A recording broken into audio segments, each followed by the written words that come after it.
If you're looking for a quick character enhancement in any room, especially with a vaulted ceiling, shiplap and a beam is a really good way to go.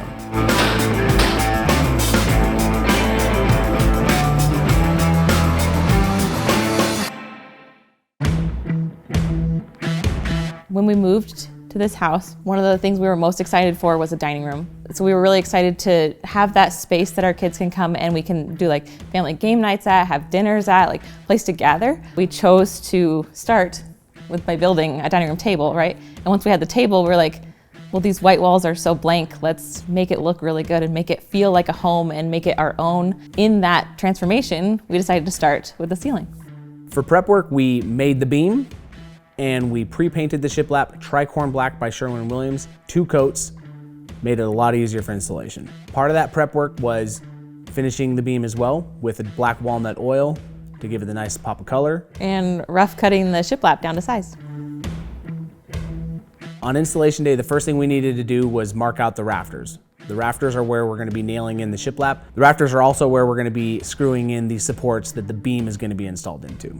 After we identified where the rafters were, we snapped chalk lines, and then we installed the beam supports, which are 2x4s cut to angles that match the roof slopes. We also installed some template plates on the ends of where the beams are gonna go, and they kind of act as guides when we're putting the beam into place. At that point, it was time to install the beam, which was not light and absolutely necessary to have 2 people. I noticed that those plates on the end were a little bit tight, so we had to make a slight adjustment, which allowed the beam to slide smoothly up into place. Once we got the beam into place, we really had to kind of shove it all the way up and tack in a few brad nails before we were able to sink in some screws into those 2x4s using countersunk holes. Part of the beam prep was drilling some holes on the side where the screws were gonna go into those studs that were pre-installed. After all the screws are into the beam, we fill each one of those holes with dowel plugs.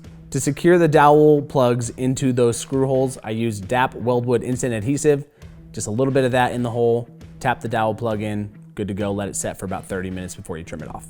We started at the bottom of the vault on the ceiling and worked our way up towards the beam. After doing some math, we realized we were gonna need to trim 1 piece of shiplap. We figured having that cut piece closer to the beam at the top is much better than having it lower, closer to eye level.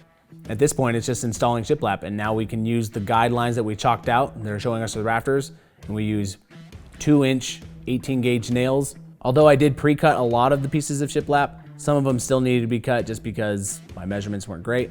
You're gonna make a lot of adjustment cuts along the way, but I will say a lot of the pre-cut lengths were used and did speed up the process quite a bit.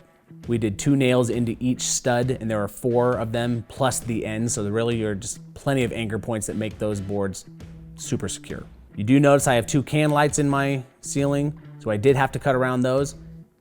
It actually worked out kind of perfectly because the light hit right in the middle of a single board, so I didn't have to cut multiple boards around that. It was quite simple. I found the middle of the opening, marked it out, cut the boards in half, and then cut half circles out to encapsulate where the can light was going in. It was super random that I had a random DAP product laying around that had the perfect circumference for what I was looking for as a template.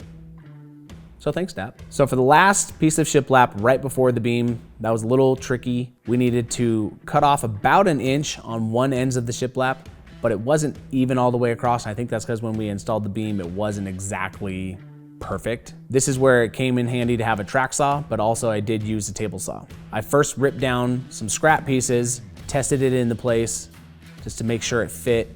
Had to do 2 or 3 or 4 of those test pieces before I kind of zeroed in on the measurements that I needed to cut the final piece on. That final piece, I did put a bevel on it because that made pushing it up into the vault that matched where the beam was, made it much easier. Otherwise, you would have fought it much more and there would be a huge gap there, and nobody likes to see huge caulk seams. To fill in all the nail holes on the shiplap, we use DAP Drydex spackling. It goes on pink, and when it's white, you know it's dry and ready to sand and paint.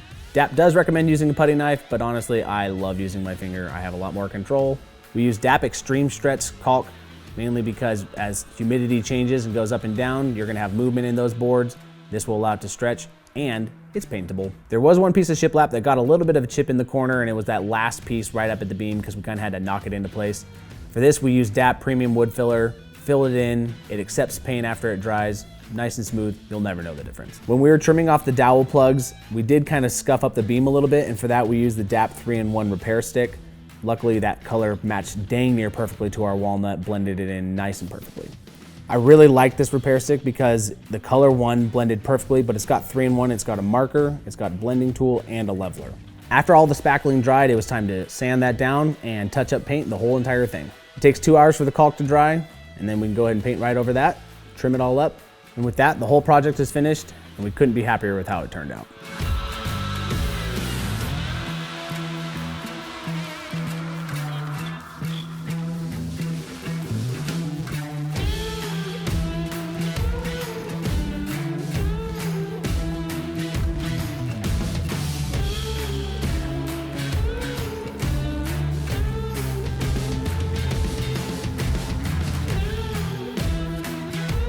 This was our first project in this house. If you guys want to watch us transform this house and see even more projects and learn more things along with us, like and subscribe for more. I want to take the time to thank DAP for sponsoring this project. This project wouldn't have gone as smoothly if it wasn't for DAP Products. We love using DAP Products and we really appreciate them sponsoring this video.